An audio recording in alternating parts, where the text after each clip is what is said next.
Hello and welcome to the Bite-Sized Gospel with Aneel Aranha. Today we will reflect on Matthew 6:9-13. Listen. Jesus said, "This then is how you should pray. Our Father in heaven, hallowed be your name. Your kingdom come, your will be done on earth as it is in heaven.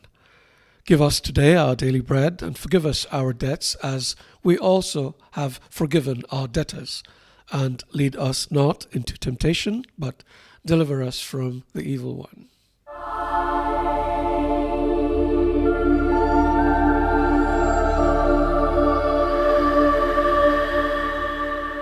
This is the only prayer that we know of that Jesus taught his apostles.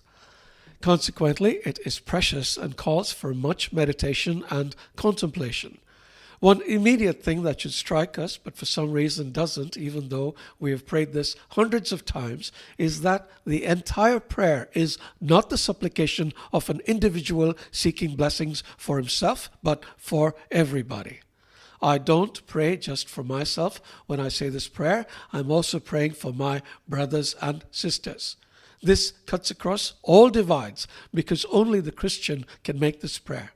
So whenever I recite this prayer, beginning by saying, "Our Father," I am acknowledging two things. One, I am a child of the Father. And two, every other believer is also a child of the Father. This attests to what John wrote about in his gospel. But to all who received Jesus, who believed in his name, he gave power to become children of God. So if I acknowledge this, then every other Christian is my brother and sister. Brothers and sisters should care for each other, which is why when I ask God to bless me, I ask God to bless them as well. Give us today our daily bread. Forgive us our sins. Do not bring us to the test. Deliver us from the evil one. Now you might say, I know this. What's the big deal? The big deal is that if we know this, why are we always fighting with each other? Why are we constantly trying to pull others down?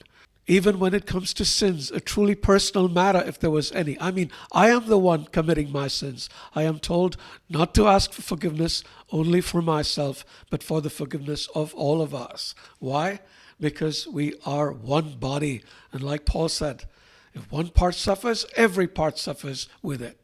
My faith is not just a matter of establishing a relationship between my God and me. It is about establishing a relationship with each other as well, with God in the center. Until we realize this and start to work towards building such relationships, we will continue to perpetuate divides. And if we are divided, then we're not really part of Christ, no matter what we claim, which might mean we are not really Christian. No? May the Spirit be with you.